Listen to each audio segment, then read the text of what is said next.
Good evening, everyone, and a hearty welcome from Hindustan International Schools. HIS Ignites Minds was started with the purpose of inspiring the young minds to meet people of value and wisdom and to gain a sense of clarity over their conflicts and confusions. That spark can be lit only by a book or an individual who has experienced success the hard way, and the lessons to be shared can be a path for many. Our director and CEO, Dr. Anand Jacob Verghese, has always been encouraging and immensely supportive of any endeavor that guides the students to success and happiness, as we all live by the words of our founder, to make every child a success and no child a failure. We have had people from different walks of life speaking and interacting with our students over the past year. People who have made it big by sheer hard work and determination. It has been gratifying and inspiration to have them all. Today, as we begin season 2 of HIS Ignites Minds, on this special day commemorated to doctors, on behalf of the entire Hindustan fraternity, I wish to express my deepest gratitude to the selfless service and unconditional compassion of the doctors. There cannot be just one day to express our thanks, but when we have an opportunity, we do it. Frontline warriors indeed. We have two special guests from the life-saving profession here with us today to enlighten and ignite our minds.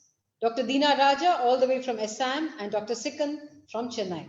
Welcoming you, dear doctors, and wishing you a happy and fulfilling Doctors' Day. A few words about them. Dr. Deena Raja is meeting us all the way from Assam to talk to our children and us and share her experience as a doctor. And she's got a number of presentations and paper presentations and webinars and conferences and awards to her credit. And at the moment, she is the Associate Professor at the Department of Microbiology, Guwahati Medical College, Guwahati. We also have Dr. Sikanda. Thank you, Doctor, for being with us today. And she also has to her credit a number of paper presentations and so many credits to her profile. And at the moment, she is the Senior Assistant Professor, Institute of Microbiology, MMCL RGGH, Co-Investigator Stem Cell Research Center, Government Stanley Hospital. And to add to her immensely creditable profile, she was the recipient of the Best Doctor Award from the Tamil Nadu State Government 2017, and she was also awarded the Best Paper for Stem Cells for Acute Liver Injury, a preclinical study in the 16th International Hepato-Pancreato Biliary Conference at Jaipur. Doctors, I'm immensely grateful for your presence here today. And before we can actually start talking to you, we have one of our students, Gautam Kothari, wishing to express his thoughts. Thank you, ma'am. Good evening, everyone. Today, I am going to speak about doctors, and I shall do so with extreme pride. Doctors are one of the very pillars of this world's healthcare system and socio-economic order. Without them, we are nothing. They solve our problems within a flash, just a wave of their torch and a prescription, and lo, our problems vanished. As of today, one cannot ignore the coronavirus pandemic while talking about doctors and vice versa. Although the world leaders talk about diversifying supply chains and bringing the world economy back in action, we need to bring our focus back on the individuals standing between the virus and us common people. The doctors are the very reason many of us are even alive right here in this forum. While the world battles the pandemic and its upcoming waves, we have become vulnerable to our failing healthcare system, among other things. However, this has given us the opportunity to build from the ground up and preserve a system so defined that countries abroad may want to even follow the Indian system one day. We can fight for a better healthcare system on two fronts by pushing our elected leaders to give rise to a comprehensive national and international program, and by simply appreciating our doctors. On the technical front, national and international treaties are written taking healthcare professionals into account because they are the most important people in the situation. One such example is the Sustainable Development Goals, or SDG, of the United Nations. Specifically, SDG 3, which refers to good health and well-being, SDG 10, reduced inequalities, SDG 11, sustainable cities and communities, and many more. However, we need to push for better healthcare infrastructure, increase the technical education and training to give rise to more efficient personnel, and we must step out of our political boundaries for a better society and planet. On the personal front, though, a simple thank you to the doctors is more than enough to make sure any doctor doesn't feel underappreciated, because that is the last thing any of us would want today. From Dr. Li Wenliang of China, the person who won the world of the virus, to Dr. Shirin Rouhani of Iran, countless doctors have passed away fighting for us. Why did it take us a pandemic to realize what doctors mean to us? We must remain appreciative of their hard work and also continue to stand by their side through thick and thin. Thank you and welcome to HIS Ignite Minds. Thank you. Gautam, that was a brilliant thought, and thank you so much for addressing and talking to us on behalf of all the students. Now, apart from Gautam, we also have a little tiny kid wanting to say thank you to all the doctors. Prem, over to you.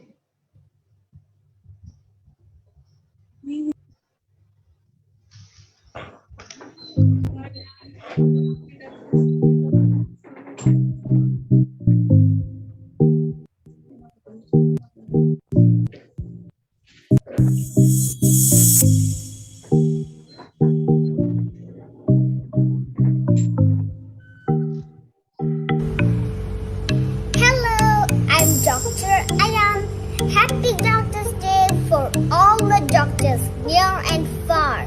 Your dedication and compassion for curing and saving lives.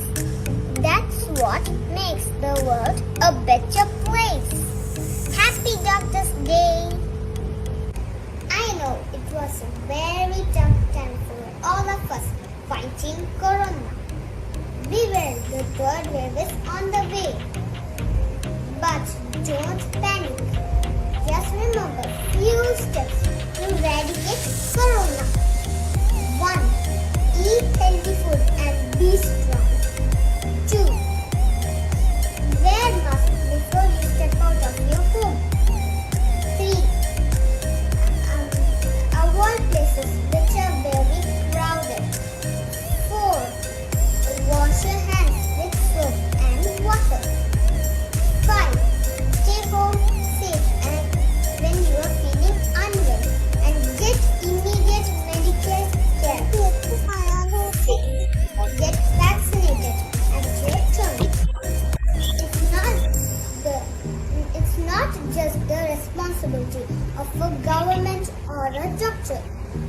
It's just the responsibility of each and every citizen to ensure the third wave does not occur. So be smart, be safe.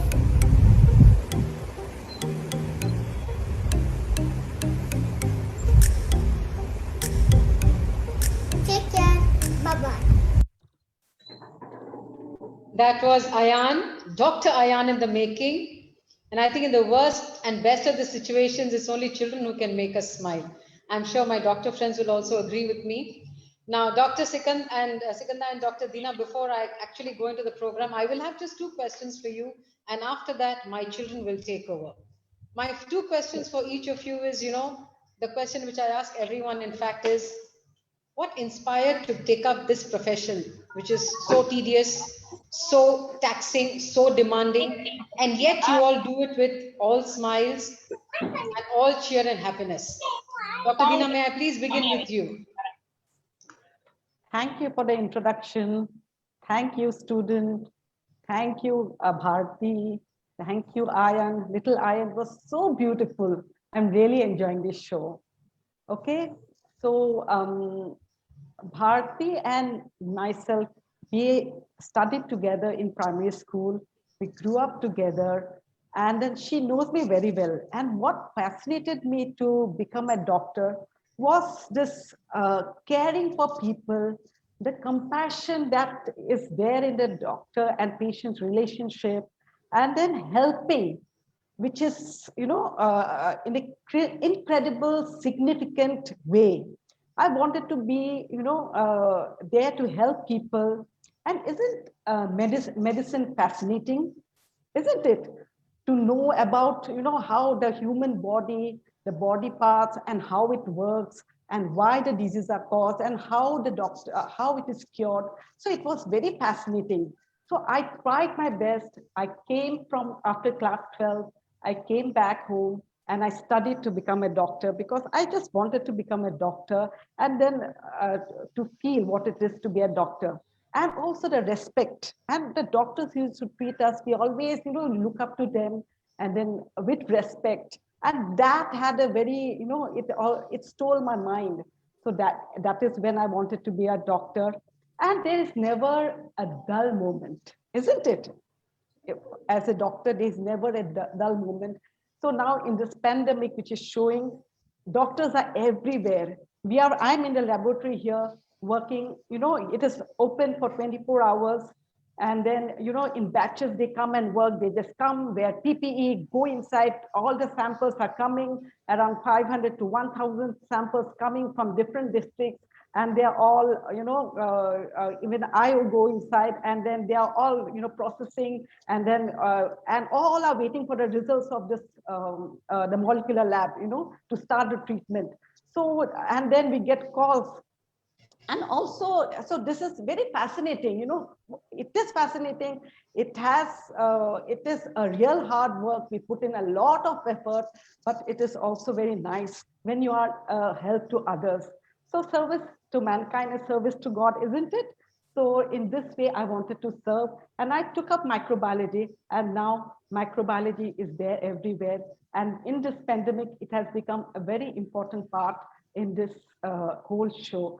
And also doctor, there are other opportunities also. I was very interested in research, and now I'm getting the opportunity to work as a researcher also. So today also we were discussing how we can, do some research, the sequencing of the cases, the samples, and what is the genetic the genetic sequence which is there prevalent in this area. So that is what we are going forward. And there was a group discussion, and then to find out what is the mutation, what is the variant that is prevalent in this area also. That is also will be very fascinating to know, and how it will help. Will it go to the third wave? Will this pandemic take us to the third wave?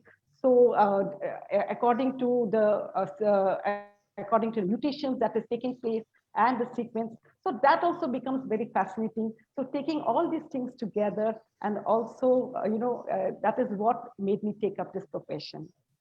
Brilliant, Doctor. Dina, you sound like a completely fulfilled doctor who is kind of, happy with what she chose. So thank you so much. I'm very happy. You sound it. Thank you so much. Dr. Sikandar, over to you for us to know the story behind why you became a doctor and how happy are you doing it? Yeah, I'm too happy actually. And whatever I wanted to say, Dr. Dina, she spoke my mind. So I just don't want to repeat what she said. And I'll just add on to it. I think being a doctor, that profession gives you the maximum job satisfaction. That's what I feel. Maybe teaching also gives you a lot of satisfaction. But as doctors, because we are in teaching in medical college, so we get the dual opportunity of teaching as well as practicing. Teaching and healing. Yeah, teaching and healing, exactly, ma'am. And why I chose to become a doctor, say what all ma'am told, the same things. In addition, I feel more than me, my parents and my teachers wanted me to be a doctor. They saw that spark in you. Yeah. So like any kid, if you ask in those days, I mean 80s, they will say, I want to be a doctor or engineer. Any kid will say, whether they know what is medicine, what is engineering, they will just like that say, I want to be a doctor or I want to become an engineer. So I got admission in Anna University as well as I got medicine. But medicine, I got it in Salem. So I had to be in hostel. So I thought, okay, Anna University means I can stay with my parents. So I chose engineering actually in my mind. Okay. But so I went, my father said, no, you have to give a second thought. I think you should take medicine. That is my dream. Okay, then I was just thinking over it. Then I went to my school to meet my teachers. Uh, those days, no, whatever our teachers say, it's like we just take it The just law, like the that. Bible. Yeah. So when I went to my maths teacher and I told her, ma'am, I've got Anna University seat as well as I've got medicine. Which one should I choose? Shall I take Anna University? She said, nothing doing. You are taking medicine. Nothing doing. You can never take the seat in Anna University. You have to take medicine. That's all. No choice. No second thought. I just joined a medical college. And no regrets, absolutely. Yeah, definitely no regrets. And Wonderful, now being in a medical college as well as pursuing stem cell research, I am more towards medical scientist actually now. So it's very Brilliant, doctor. interesting. Very Brilliant. interesting. I keep telling my Thank teachers you. and my children, that teachers and the doctors are the ones who touch the souls. Rest everybody else Definitely. works with machines, but doctors and teachers are the two professions who touch the soul. So it's brilliant and great having you both here. Dr. Sikandar, my one more question to you is, I think the most raging topic will be to talk about the present situation, the pandemic. I want to know what is the most Sure, ma'am. difficult part of it and what do you foresee in the future? Do you think, all of us are talking about the third wave and all, do you think it could happen? It will happen. Any pandemic, it goes in waves. But what will be the severity of the wave is the question.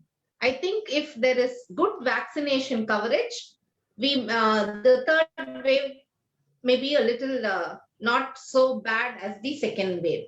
But it depends on so many factors, like the availability of vaccines. Then there's still vaccine hesitancy among the public. So that Yes. should be removed.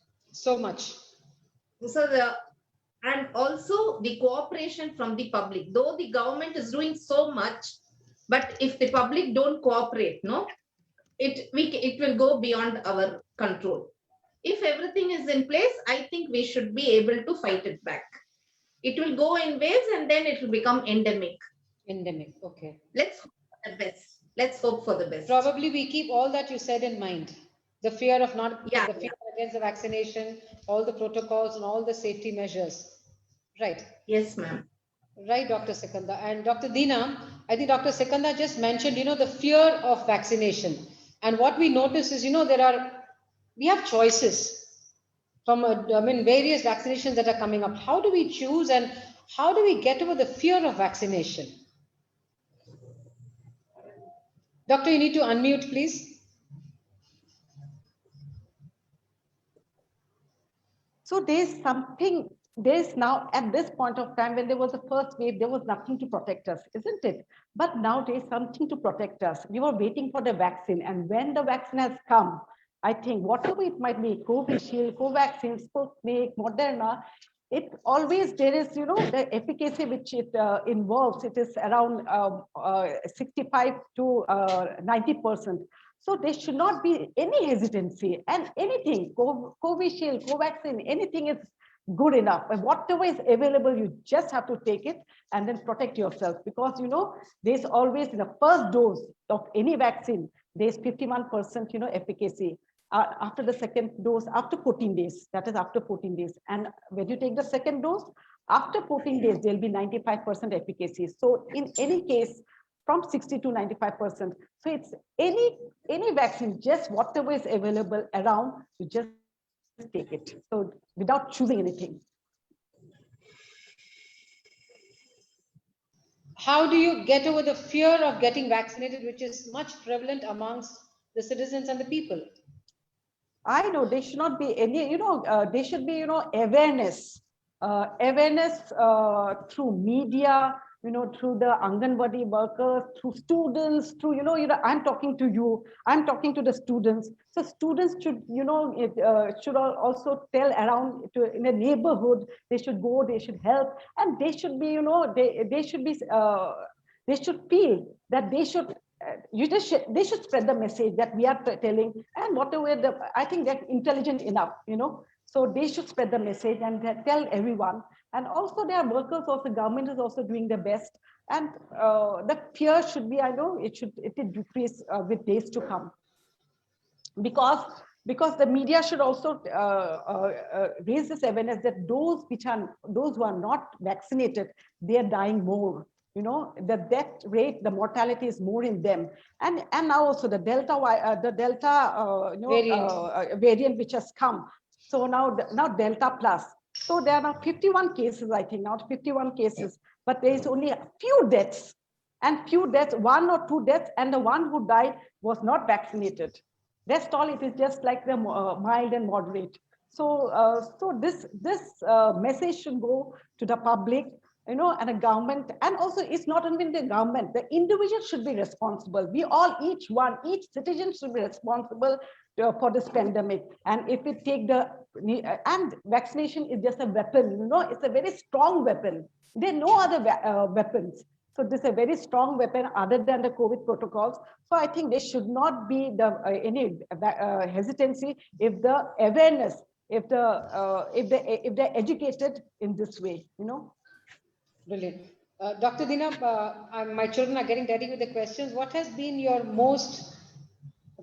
what has been your best lesson that you have learned as a doctor and as a human being during this special years of 2020 and 2021, as a doctor and as a human being?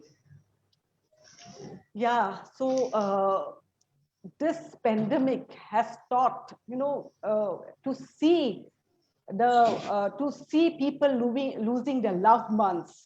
So I've seen people, whenever I go to the hospital, I see people, you know, crying, you know, taking patients, the fear. And also my parents, my family members were also infected. So in the first wave, so I know that the fear and, you know, that, that fear, you know, what will happen to my parents. So seeing that, you know, and the doctors working day and night without thinking about themselves, you know, and being away from the family. Here also in the laboratory here where I'm working, all the technicians, all are away from the families, all are staying in the hostel. So being away, they don't go home only. So the sacrifice that the doctors are making is what, you know, the pledge that we have taken, the Hippocratic oath that we have taken when we completed our MBBS studies, that we will, you know, work for the patients, that the service, with compassion. And so that is what we are seeing. And it is like a, you know, warrior. It's like a war that we have come to the zone. So you were not called in vain the frontline warriors. Yeah, we have to fight this virus. It's such a small virus, but it has taken over the whole world. So I think we have to defeat the virus, and we all have to work together. And doctors are making, you know, a mark. You're making the whole difference. Dr. Sikandar, your thoughts on this? The whole difference. Yeah, this pandemic, I think, has taught the world the importance of disciplining, actually. The hand hygiene and those things, no? The behavior, the behavioral changes, all that which individuals need to inculcate. That is one thing we have learned in the pandemic, the importance of all those. And the other thing, as ma'am said, like lot of people losing lives, and how much the doctors, the medical fraternity, the healthcare workers, not only the doctors, the staff nurses, the technicians, the supporting staff, how much, and like everybody with wholeheartedly, they were working night and day without, like many had left their families, and like how ma'am was telling, they didn't go home and all. So just when it was called for, everybody swung into action. That was really great. Like they thought, okay, we are the warriors and we have to do it. Like they say, you know, pain brings humanity together. I think this is one of the finest examples of pain bringing all of us together.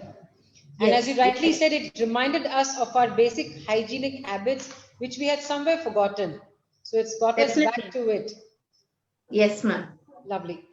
Doctors, I think my teachers and my children are saying, ma'am, enough. We are wanting to ask questions. So may I know who's asking for the first question?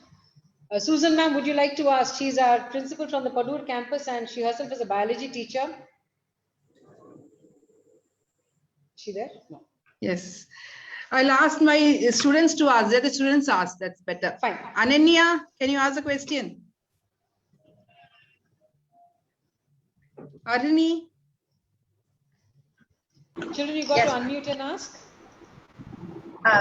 Either of the doctors can answer this question. My question is, what's your greatest professional achievement? I think you'll have to repeat that, sweetheart. What's your greatest professional achievement? Greatest professional achievement. Professional achievement. The greatest professional achievement, I think, achievement, what will I say? The achievement, professional achievement. Okay. So the research that I have been doing, we are finding out so many things, in the research that we are doing. So is in the medical world, it is very important. So it's just some small things like, the non-tubercular mycobacterium. Okay. These are small things. The non-tubercular mycobacterium, is it the cause of a lung infection? Is it, it is a very neglected bacteria, but from my research, we have come to know that it is, it is one of the major causes of, infertility. It is a major cause of post-operative wound infection. And then it is a major cause of, delayed healing. So as we are, it is becoming very interesting. So this is from one of my projects that we have come to know. And from other, there are small projects that another project was very interesting and it has got published very recently. That is schizophrenia due to a bacterial infection? So is it, schizophrenia, that the mental delusion and all, is it due to can it be due to the bacteria? So we have found in my research that the toxoplasma can be an etiology, the etiology, a cause of schizophrenia also. So these small things give us so much of joy, and then after the research, so all the treatment modules also change. So another paper has been published yesterday also regarding this. So there are 2 papers, and then it is making a whole world of a difference. These are the small work that is giving us so much of joy and also satisfaction to be here today. I mean, the way you express it itself talks how much, how enthusiastic and excited you are, Doctor. Yeah. Dr. Sikandar, Yeah. what has been your greatest professional achievement, as my child here asked? Yes. Actually, for me, I love teaching the undergraduate and postgraduate students, medical students. So that I think is an achievement for me. Second thing, I've been involved in infection control and laboratory diagnostics for the donor and recipient in liver transplant patients. So our center is the only center in Tamil Nadu where successful liver transplant is being done in a government sector. It was the first in Tamil Nadu to have established a liver transplant unit, and it's functional till date. So I've been associated with that unit. So I've been able to contribute a lot to that. And then going on to stem cell, I think it is one of the best in the country. The Stem Cell Research Center at Downing Stanley Hospital does wonderful research, and I'm happy to be a co-investigator in the projects. We have a lot of projects related to stem cells. And now currently we are also looking at many other different things, like, because basically I'm with the gastroenterologist. So now we are even looking at the fermented rice water, the probiotics that are available. See, our forefathers, they dwelt on this fermented rice water, or what is known as palaya soru.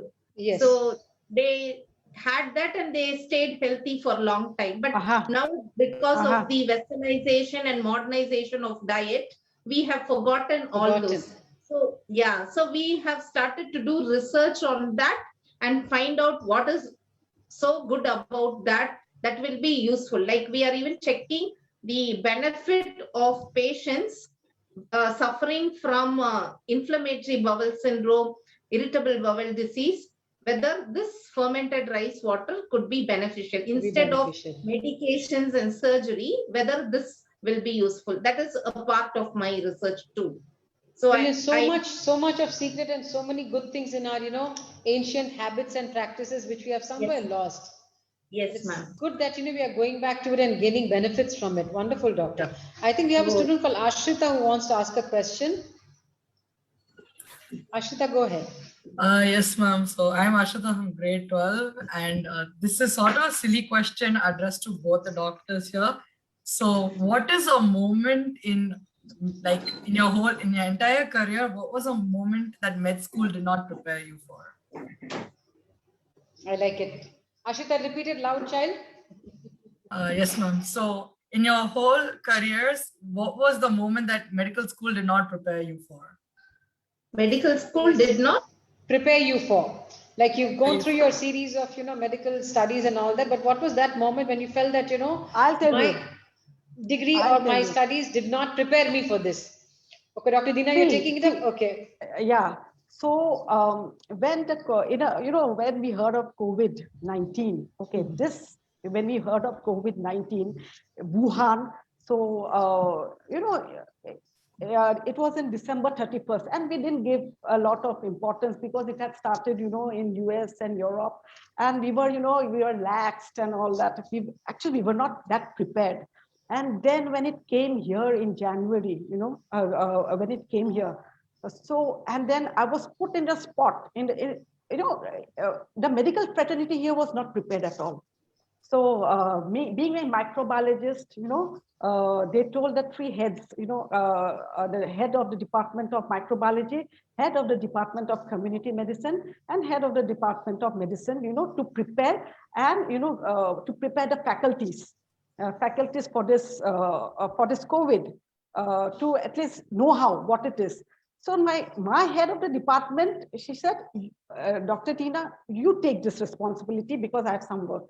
And then within one night, I had to prepare what is COVID-19, which was, it was something new to me. In MBBS, coronavirus was just 1 page or 2 pages.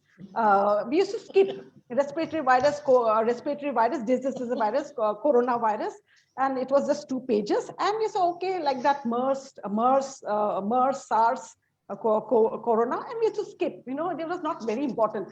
But when it came and I had to speak in front of, the super specialists, the super specialty doctors and all, they had come, and I had to prepare overnight. And that night was, it is always be a memorable thing. Was I didn't sleep the whole night, and I was searching the internet, and internet also didn't show. There was nothing in the internet also. The latest, nothing. And then just coronavirus, what the hand infection, how to wash hands, and how to, this infection control practices I had, the infection control practices, I just, which we know how to wash hands, the 6 steps of washing hands, and then hand rub, and then cleaning, and this hygiene, and then, so these things, and also, so these things I just told, and COVID-19, something about COVID-19, and how to wear the PPE kit, because we had not worn a PPE kit, and I had to demonstrate what a PPE kit was.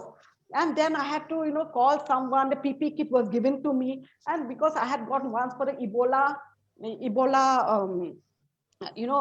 meeting in Delhi when the Ebola had started, I had to go there, and we were given a PPE kit. So, and we had, they demonstrated us, you have to wear like this, you have to wear first, you have to wear the kit, then the cap, then the shoe, then this, and and after the 1 year. Bharti ma'am. Children, you need to be quiet for some time, baby. The doctor is talking. Just hold on for some time. And then we had forgotten, I had forgotten the steps. But then again, I had to call someone, and then had to wear, then, have to learn whatever I had learned. And then I had to demonstrate in front of all the doctors that day. So that was, I was not prepared, but still it made my day. My God, I mean, she sounds so cheerful telling about the PPE kit, but I think we've seen pictures and you can see, you can see it out. You'll have to turn your camera to show it to us. Dr. Sikandar, what was your moment of, taken by surprise by what you didn't study in the medical history?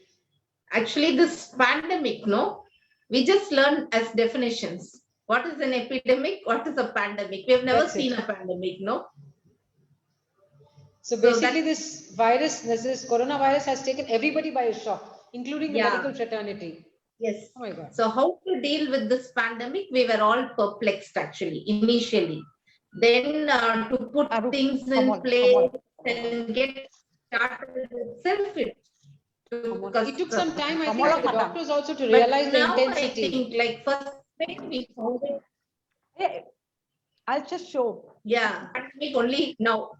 It was only theoretical. No? Bharti, Dina, I I want think to you'll have to show. tell him to go. Wow, oh my God. See, this one is ready for the processing of the samples. Yeah, see, And how many hours do they have to be in that way, Dr. 6 Dina? hours. Yeah, 6 he's hours. getting the- So he's now the first batch is over, and now he's prepared. Now he's ready for the Next batch. Yeah. So this is how he prepared. Now he will go inside, and then for 6 hours, 7 hours, we have got 500 to 1,000 samples. So after he finishes, and then he'll come back. Hello.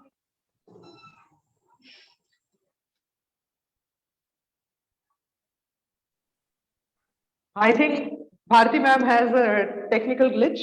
Yeah. The students would have seen the PPE kit. Thank you so much. We can imagine Now he'll go. how difficult it is to be inside the kit for next 6 to 7 hours with no I air. know. Yes. Yeah, we find it difficult to even stay on with masks, no? Yes. So it will be. It's- The moment we it's come the- to our rooms when we are alone, so it's so difficult to be with a mask on for 24 hours. It's like really tough for them to be in the PPE kit. I think somebody was asking a question. Who's next? I think Vishnu. I think it was next, rather. Adam wanted to ask. Adam wanted to ask. Okay. Adam, your question. Good evening, Dr. Adam, grade 11. Doctor, you said that we should take vaccines without any hesitation because they have 51% efficacy in the first dose, and then it becomes 95% or 93%, depending on what vaccine. But then there are people who have faced severe side effects, such as some people have gotten blood clots in their brain. Some people have died due to taking the vaccine. So what's the guarantee that we won't face it when we take it, because it's different for everyone? So I just want to answer this.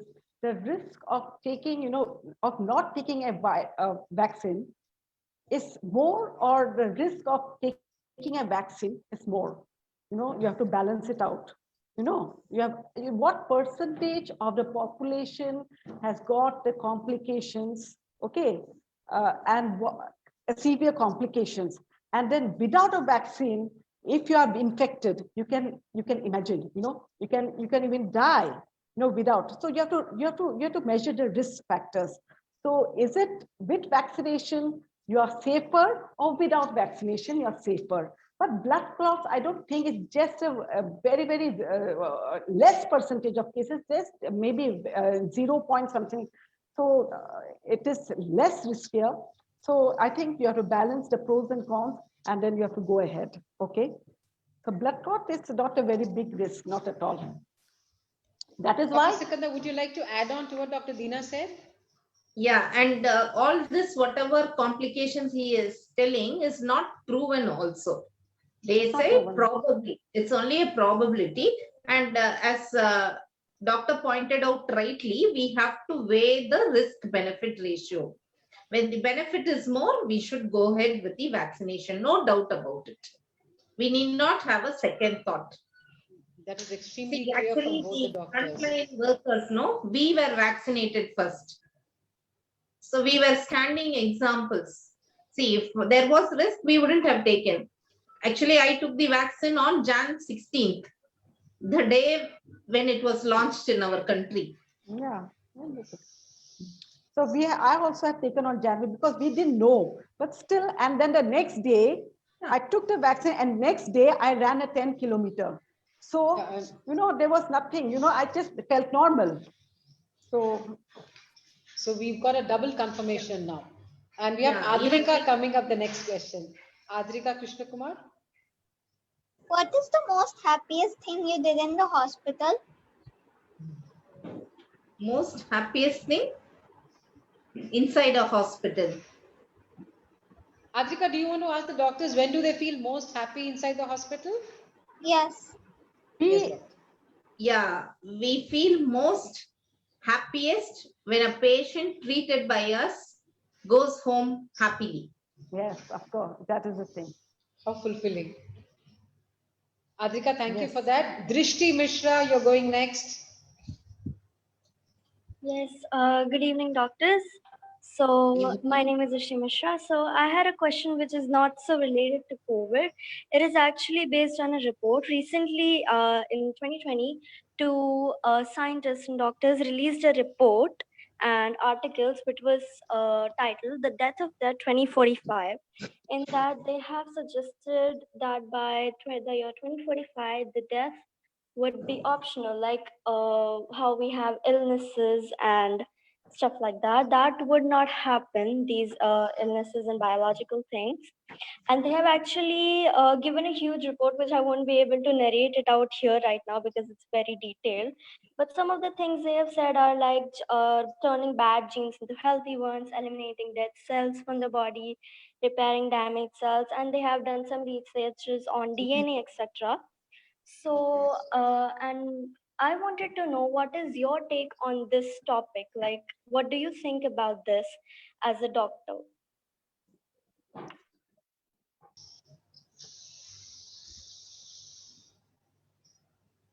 Drishti, I think you have to concise your question a bit. Okay, So ma'am. what exactly do you want, dear? Because you've given too many details in asking the question. So I would request you to please concise your thought and I'll come back to you. I think I have understood that people will not suffer from any disease in 2025, I think, due to the research which is going on in stem cells and all, and genetic, engineering. I'm sorry, ma'am. It was 2045. 2040, okay, 2045, due to genetic engineering, deletion of those disease cells, and then addition of good genes. So that is what I think you did you ask? Yes, ma'am. I asked those two scientists have released this report, The Death of Death 2045. So I wanted to know what is your take on this? Like, do you think this is practical and would it be possible by the year 2045? Like your honest view on this as a doctor. The research has gone too far, there are so many interesting things coming up and, people want to be immortal. So without, death. So they are every day new researchers are coming out how to look younger, how to look, and also the genetic engineering that is going on, it's in a very fast way. I think the doctor will be able to say, because she's also in the stem cell research. So how, the world will be free of diseases, and also the diabetes. There are so many, genetic manipulation by manipulating the genes, the bad genes you just delete, and then you just, you can put a good gene, and then you don't suffer from the disease. So in that way, I think he made a report that we will be free from diseases, because most of them are genetic related. To add on, actually, gene therapy and all what they are talking about is really promising, but at this moment, we cannot conclude anything. We just have the hope there may be answers, but we are too early to say that by 2045 we are all done. We will surely get rid of all diseases. We don't know. There is a lot to be researched on too. We are going in one track. Let's see. Let's hope for the best. Drishti, we will take it one day at a time. Vishnu wants to ask you a question. Where's Vishnu? Yes, ma'am. Good evening, ma'am. So my question is to both the doctors. As we can see, the second wave of COVID is coming to an end slowly and the world is restarting. However, there are also chances that the third wave can appear. So with each wave, we see even more variants also coming up, like this Delta variant came up in the second wave. So are there chances that even variants like Delta variant can come up in the third wave? And if so, would they be harmful like how it went for the second wave? It is not proven. See, the third wave, we cannot say it will be more severe, because now the third wave, now we are still in the second wave. You know, we are still in the second wave, and third wave might come, might not come, but the virus is always, you know, mutating. It's a law of virus. You know, it's a property of the virus to keep on mutating. So there is, you know, first wave, second wave, third wave, then again fourth wave, and you know, the property is that they want to escape death, you know, and they mutate. So this second wave is, you know, maybe it may be the fittest, you know, this surges, it has already caused a lot of devastation. And I believe that the third wave will be much more milder, you know, because now from Delta virus, now it has come to Delta K virus. The Delta K has come, you know, there are 51 cases. But, you know, there's just a mutation in one of the spike proteins, which has caused.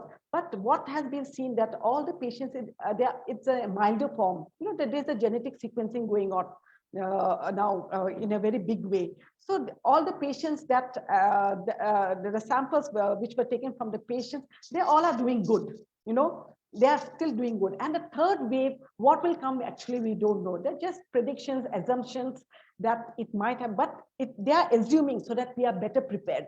Okay, the second surge, we were not prepared. Okay, there are so many things going on. So the children will be affected, this, that. These are just assumptions. So it is good that the third wave may come, may not come, but the thing is, the core thing is, we have to be prepared. With all the vaccinations will definitely help us avoid. And also, yes, that is why the vaccination is going about in a very big way. So what is the vaccination, the infection that the people has got, the herd immunity which is coming up, and the vaccination, and also the following the COVID protocols. I think these three things, if we follow seriously, I think we will not see the third wave. Okay, and we have. I think we have Ananya wanting to ask another question. Ananya, are you ready? Yes, ma'am. Ma'am, this is Ananya from Hindustan Padur, and my question is, I think in the very start of the session, Dr. Sikandar, she mentioned that she wanted to choose engineering as her career and profession. So, but her parents asked her to take medical. So, ma'am, how did you manage to do in medical even though you didn't have any interest? Dr. Sikandar, you need to unmute.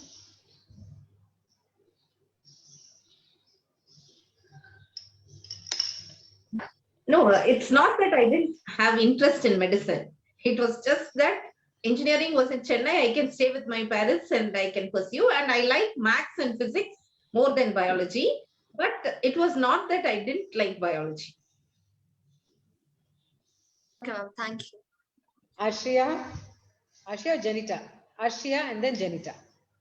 Okay, so my question for the doctors here is, obviously, life in a hospital will be very hectic. You have patients running over everywhere. You are like running around trying to help everyone out. But what is like your most memorable moment in the hospital? And if you can't have an answer for that, any most like memorable patient that you've like helped?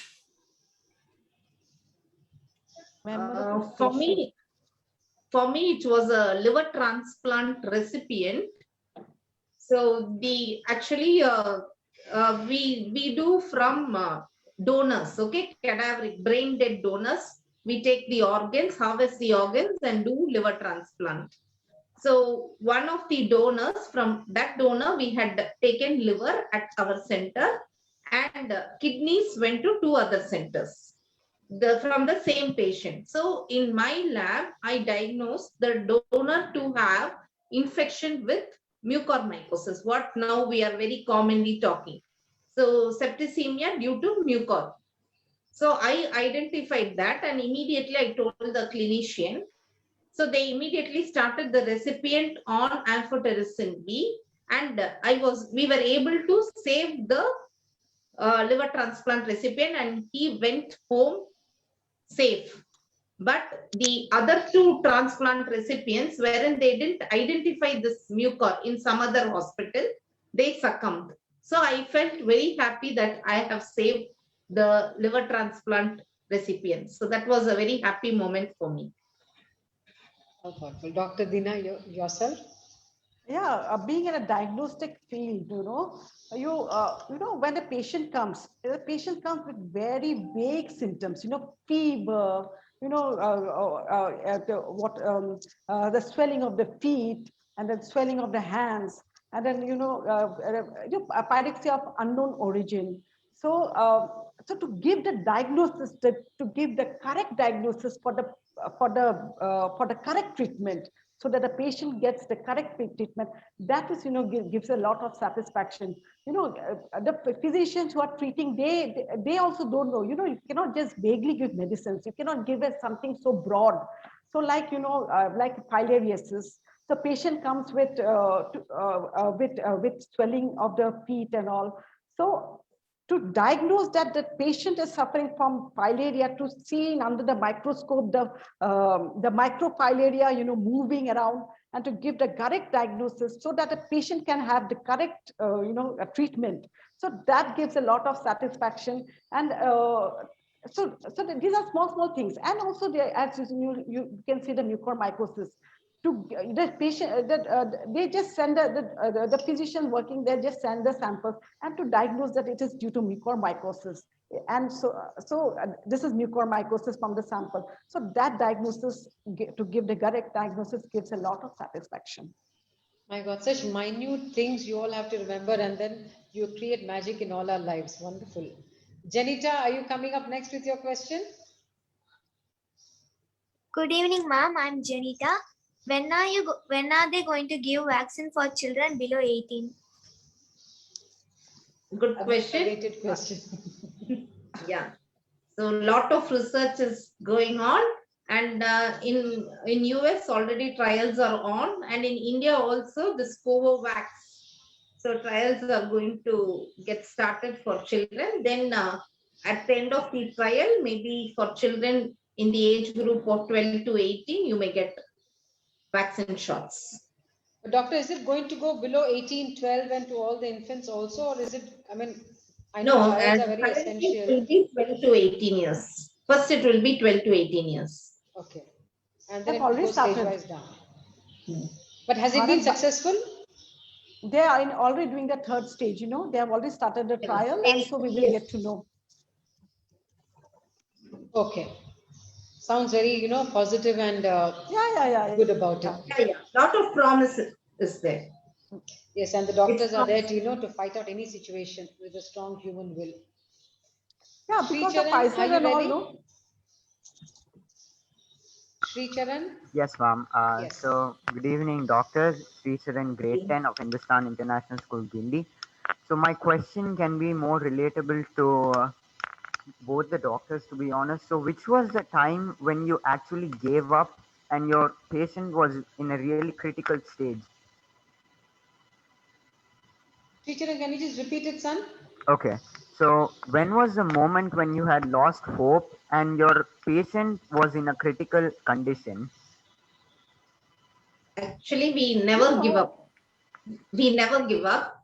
We try till the last moment. And then even if something negative happens, we think it's beyond us. That's how I take it. Yeah. Dina, would you like to say something like that? You never give up. Yeah, doctors never give up. Yeah. Actually, doctors, till the last moment in the ICU, till the, when the patient is the last stage and, there's distress and all, then there's some machines pumping, till the, the breath is off. The doctors are always there till the last breath. So that is, the doctors don't give up. So even in the ICUs now, the patients, the mortality, their deaths all due to COVID and all.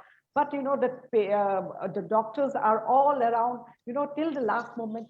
They are, they want to give life, save the life. To save the life of the patient till the last breath. So they never give up. Great. I have nothing, no words can, imagine or count to all that you're doing, doctors. Life-saving profession, that's why we call it. I think Ashrita wanted to ask another question. Is she there around? Yes, ma'am, I'm here. So again, I'm Ashita from HIS Karvakam, and my question goes to both of the doctors. So there's a lot of stress and long hour shifts involved with becoming a doctor. So what do you guys do in order to prevent burnouts, and what self-care like methods do you take in order to prevent from getting super stressed out and to remain calm during these situations? For me, see, the physical fitness and the prayers, the spiritual, the spiritual life, that I have taken up, and the physical, exercises, and then the silent sitting, and then some yogas before going out for the work. So that gives a lot of energy, pump the energy in us, to look forward for the day. So every morning at 6 o'clock, from 6 o'clock to 7 o'clock, I always go for a run for 8 to 10 kilometers every day, at least more than 5 to 10 kilometers, sometimes 5, but I always make a point. So if it is raining outside, I always use the treadmill. So that is the physical part. And then come back home, and then come back home, and then have juices like amla juice, aloe vera juice, that gives freshness, and then tulsi juice, and then 5 glasses of water. And then after that, I go and sit for my prayers, the chants that I listen to all the chants, and then I do all my work, and then I step out. So that gives a lot of positive mind to look forward for the day, and you don't feel tired at all. Great, so Dr. Sikandar? For me, same, like prayers, and then spending time with family and friends. I do enjoy that. That gives me a lot of relaxation.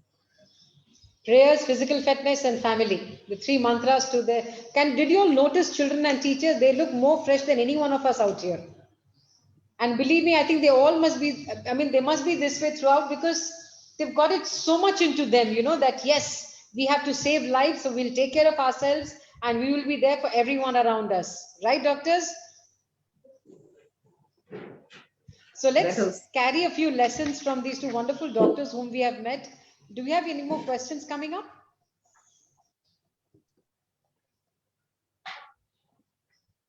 Ranjit Krishna. Okay, that will be the last question. Hello, ma'am. I am Ranjit from Karapakam. Ma'am, what do you think that the fake things about COVID-19? Like they are telling if COVID comes, 20% of our life will go like that. What are the myths you think? Ranjit, you got to be louder and clearer, son.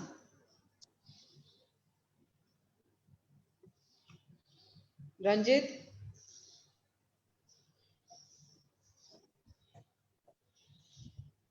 Ma'am, could you hear me? Ranjit, you got to be a little louder, son.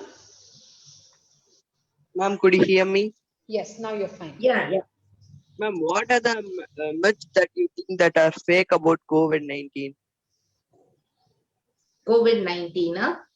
Many say that 100% mortality, that is a myth. It's not like that.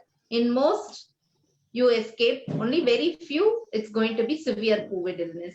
Then vaccination, there is a lot of misconceptions about vaccination. So that is again not true.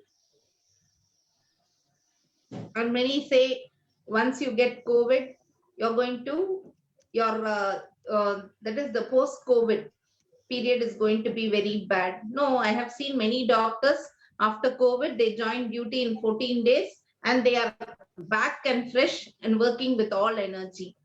So I think these are the myths that's going on. Dr. Deena, your additional points on that? Yeah, it's the same thing, the COVID, they think it is, they think that it is the end. So just I want to know that only 80%, it be mild from 80 to 90% mild, 5% will be just moderate, and only 1%, 1% will be severe. So this is what is the calculation. 1%, that too with more comorbidity, the patient, the comorbidity, less immunity. And so children, you have to have good food, nutritious food, fruits, and then be off mobile. Don't go outside, play, not indoor games with all children, but if you want to you go outside, you run, you play, you jog, and you be fresh, and just don't sit and think, oh, that it is the end. No, and you need, even if you are infected, you can be infected. So even if you're infected, you have to prepare your body to fight that infection. And how you will fight the infection? Only if your body, you have got the strength to fight the infection. How you will get the strength? That is to have proper nutritious food, and also exercise, and also breathe. You go, you run, you breathe. Your whole body is pumped. So in this way, you just prepare your body to fight the infection, and just the physical exercises, and just thinking that, oh, this is the end. If I catch, then what will happen? So these are the things that I wanted to share. Yeah, learn from the two doctors: physical fitness, spirituality, and family. Yes. Mantras. I think doctors, you've been great conversing with all our children and teachers, and we've learned some of the most valuable lessons from you. One final word from both of you to all our children and teachers of the Hindustan schools. Dr. Sikandar? 4 things. Same, we've been hearing it. Wear mask, hand hygiene, social distancing, and vaccination.